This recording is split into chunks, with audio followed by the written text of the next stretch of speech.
listening to The Cell on WGRN 94.1, brought to you by the Faith Thomas Foundation. Good evening, Faith Thomas Foundation family. I want to thank you for tuning in. This is your host, Felice Thomas. I have with me today my producer, Ernie Kelly. Hello, Ernie. Hello, everyone. I also have my co-host, who just seems to be acting up today. Honestly, she really is. Chanel Woods. That's what I do. Yes, hello, she does. Hello. Yeah. We're doing part 2 of our mental health series, and we have Achea Red. I tore the name up again, but Achea Red here with us today. And we were talking about, in our last session, we talked about mental health, and we talked about the common things with mental health, that mental health illnesses dealt with things like bipolar, schizophrenia, addiction, depression, and anxiety, and ADHD. So we're kind of concentrating on depression and anxiety.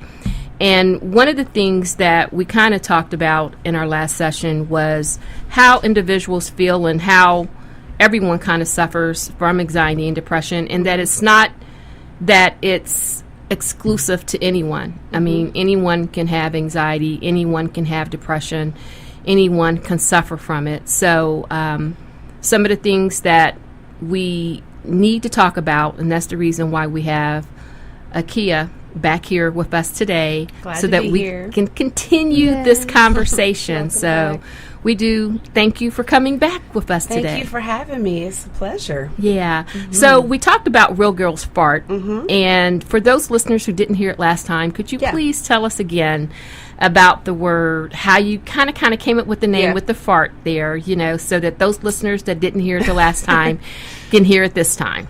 Well, like I said, on the first part, it was a joke that turned serious very quickly. About 7 years ago is when it started. And then I actually took it seriously and did something with it in 2016 when I was diagnosed with generalized anxiety disorder. It was a blog that then became like a full-on organization. And it is an acronym, and it stands for Fearless, Authentic, Rescuer, and Trailblazer. Which those words outline my journey and all of the people I had to become as part of my person in this journey. Yeah, so I remember at that conference that you had, because me and Chanel attended. Yeah. And my little name badge fell off, and you had the name badges, and you had each one of those words on the name badge. So I go back up because you kind of said, hey, you got to walk around, find somebody who was different or such as in order to talk to. So I go over to the desk, and I'm like, I need this one. I need that one. I need this one. I said, because I can't make up my mind, who I want to be. Because people were asking me, well, what are you? Because I didn't have the badge. I said, I'm all of them.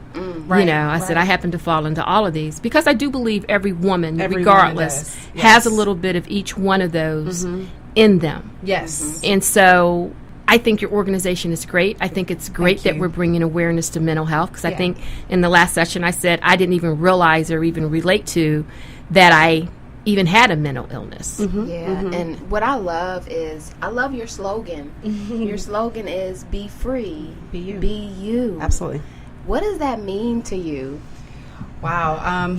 Well, a lot of different things, but I mean, really, it's really simple. I just feel like, in order to walk in complete freedom, one must be themselves and do so unapologetically. I mean, whatever that looks like for you, be who you are. I think that for many years I had robbed people of getting to know the real Achea. And really it does a disservice to me, and it does a disservice to that individual, because you really don't know like who your true friends are, because they don't really know you. And so, I mean, I think I just kept it really simple when we were coming up with that branding slogan. Is just, find freedom by being yourself. And how do you become yourself? Exploring a whole bunch of different things and really not looking to anybody else to help you define yourself. Yeah. As women, sometimes we have a hard time finding ourselves. Yes. And identifying who we truly are. And that's a process and a journey within itself. So how did you kind of go about, I mean, because with anxiety and depression, it does hinder you. Yes. And it also, as far as trying to identify who you are, how did you go about finding or discovering who you were?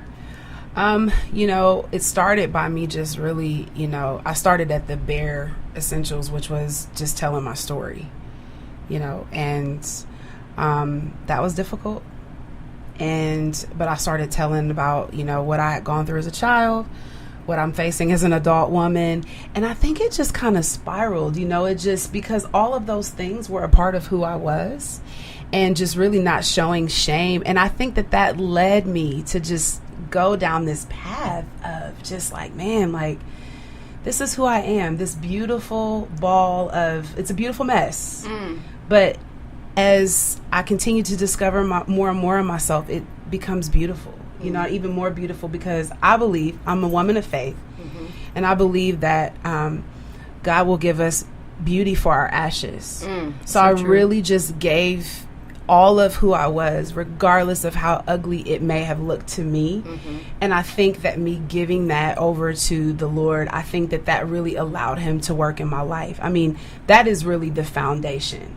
I think really just changing my perception of who I thought God was, because he's not this mean, God that, wants to make everybody's lives miserable. He is Abba, my Father. And so when I begin to look at him in that way, he kind of, began to show me more of myself. Yeah. And when you were talking, and the thing that popped up in my mind was a puzzle. You mentioned a beautiful mess. Yeah. Right? Think about a puzzle. When you dump that puzzle out. Yeah.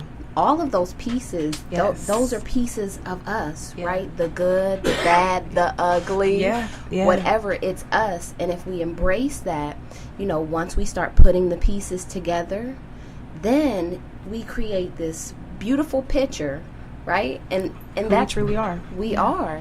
And listening to your story, that's just what comes to mind. Yeah. I want to go back to that puzzle, because just like in a puzzle, the pieces, when you first start to place them, they don't always fit. And so with that not fitting is, I guess that's that growth. Or, somehow I guess you could kind of look at it like that you have to go through it. You have to try it. You have to be fearless, right? And just say, okay, this doesn't go here. Well, which piece does go here? Until you start to find the pieces that start to fit. And I just know that I'm still working on my puzzle. And I'm knowing glad that it won't always be easy. Right. No. Right. God happens to place people in your lives as you continue to grow. That helps you to put another piece to your puzzle that you didn't realize that was there or that you needed. And then you kind of place it in there, and then it just kind of fits. And it's natural, and it's absolutely like, okay. Right. Well, and that was that whole thing that I talked to you guys about when we had met, right? As I said that, for a long time I've been trying to be, a circle fitting into a square, right? I remember that.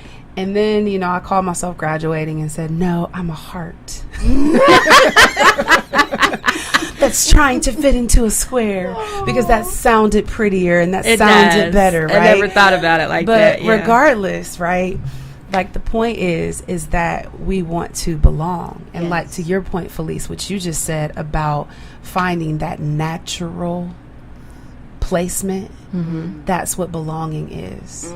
And I think that when you become comfortable with telling your story and really revealing more of who you are, I think that that's when you actually start to belong and not fit. Because when you try to fit, you have to bend yourself, right? To kind of, I'm gonna fit in here, and that's painful too. But when you just come to terms with who you are, your story, what it looks like, even though they're not the most beautiful stories sometimes, that's when the belonging happens. And I think that that's where the comfortability comes. Well, we're talking about anxiety and depression, and the Faith Thomas Foundation does deal with raising awareness about sickle cell disease. And individuals that live with sickle cell, they go through a lot of pain crisis, they go through a lot of adversities, just trying to live a good quality of life. But those individuals spend a lot of time in the hospital. Especially it's hard for kids, because the other kids are going to make fun of you, or make fun of them in regards to, why is this happening? You can't do this. why is she over there curled up, in pain or anything like that? Why is she always missing school? And that's where that stigma comes in at. We talked about that. Even with depression, such as anxiety and depression, there's a stigma with that. And people can't really, since they can't see the manifestation, or it's not there and it's not like right in your face, they really don't pay that much attention to it. Or they're just going through a thing. They're just that.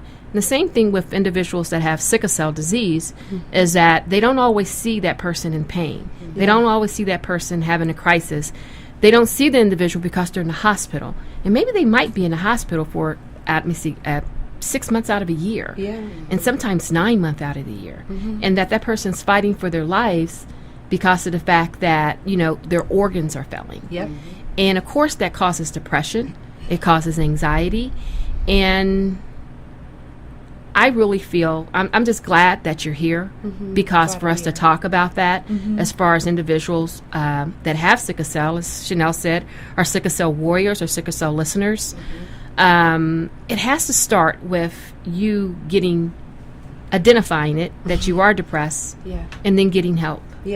Because if you can't identify it and if you don't get help, it's just like anything else. It can become fatal. And we had some examples this past week or this month where we had people commit suicide. We had what was it? Kate Spade and Anthony Bourdain. They committed suicide, and that really resonated with me.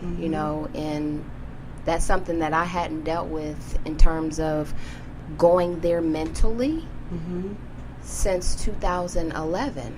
Wow. 2011, my mother passed away. And I'm my mother's only child. And she passed away with she was not sick, but it let me know tomorrow's not promised. Right? And so I went through, and I don't really want to go down that road right now, but I understand mentally where you can go, the places that you can bury yourself into. And if you don't have that support, if you don't have someone to, talk you off of that ledge, so to speak, right?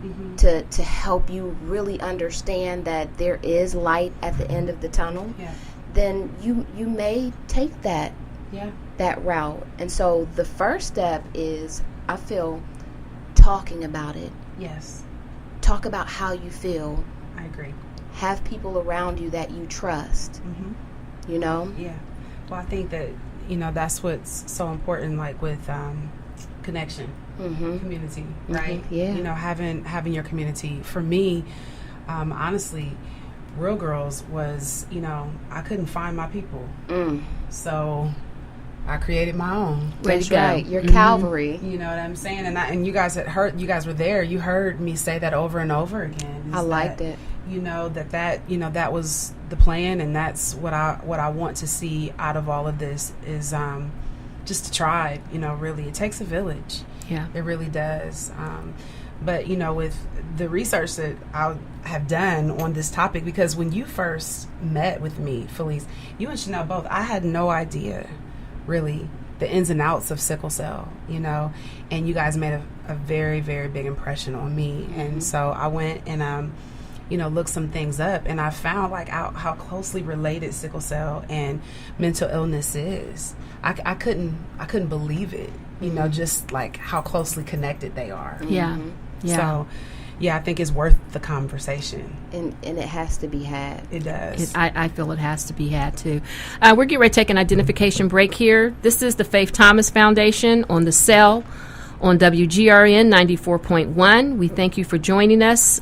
We have one event coming up here this year that we want to let you guys know about.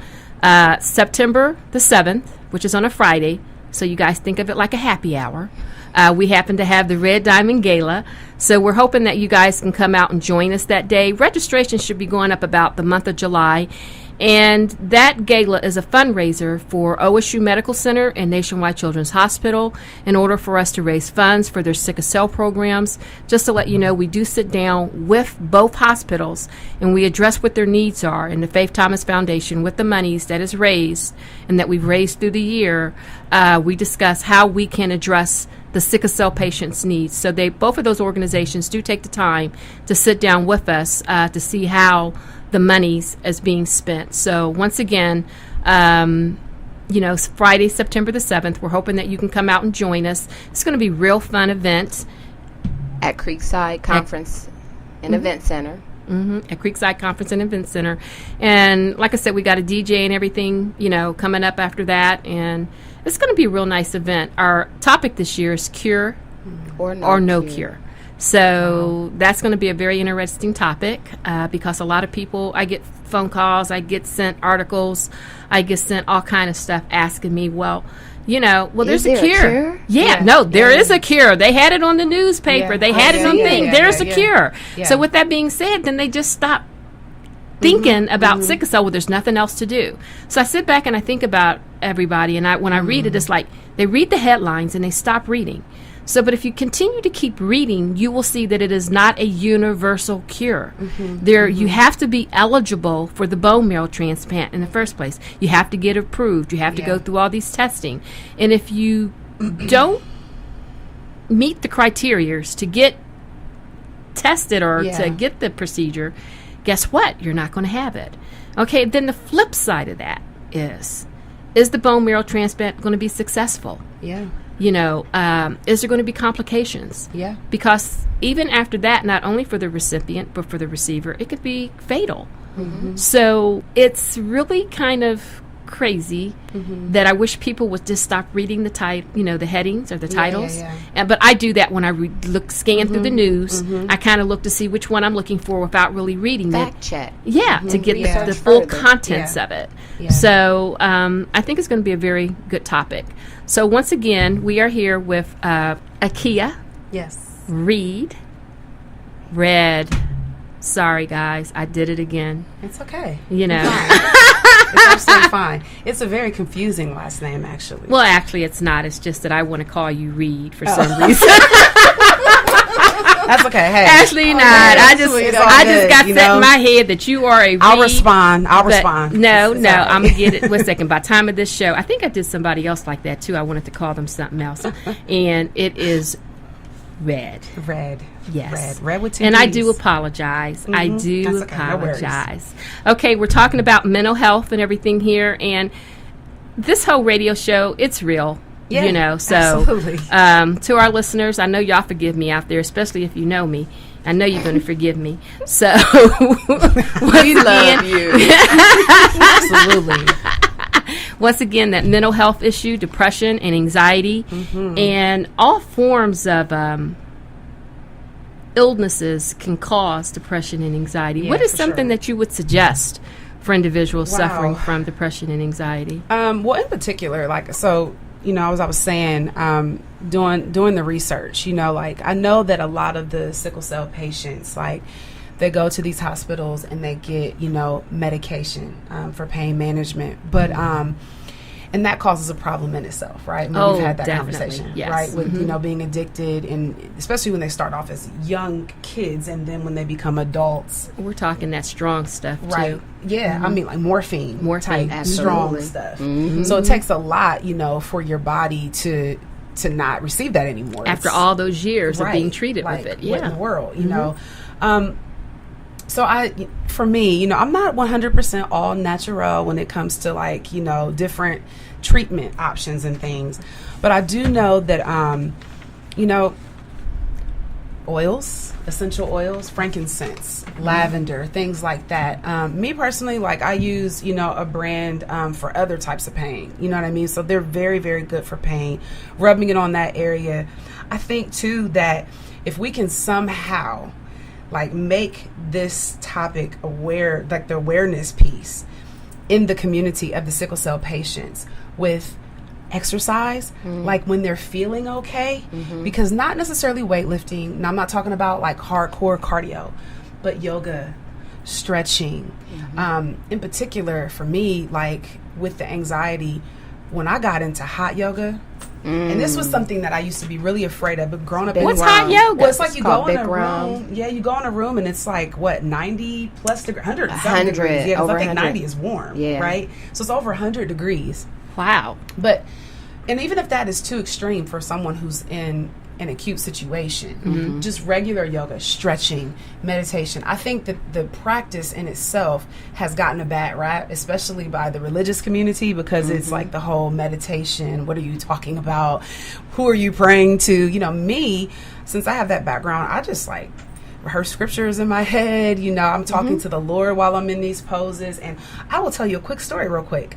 So my own little testimony. So I just got into hot yoga, and it is helped me tremendously with the anxiety. I mean, tremendously. I've been kind of sad that I haven't been able to do it because I've been recovering, right? But so I went in one of my last classes, and the teacher, he's like so zen, and he's like, you know, now you might go into a pose where you're stretching out your hip and you might feel anger. And I'm just like, whatever. You know what I mean? That's what I'm thinking. Like, whatever. I kid you guys not. I got into that hip stretch. Mind you, I have been having years of hip pain. I broke out crying. Not because I was in so much pain, but because of the built up anger and frustration. That's deep. So a lot of times, and this is, I'm not the only person, like people do have an emotional release sometimes when they're getting deep tissue massages, when they're having workouts or they're stretching. And that anger that I had built up, it caused problems in my hip. It made me think that I had some kind of problem. That's pretty deep. Isn't that deep? So I think that these types of alternative treatments, when someone is feeling well, overall will help the mindset. Correct.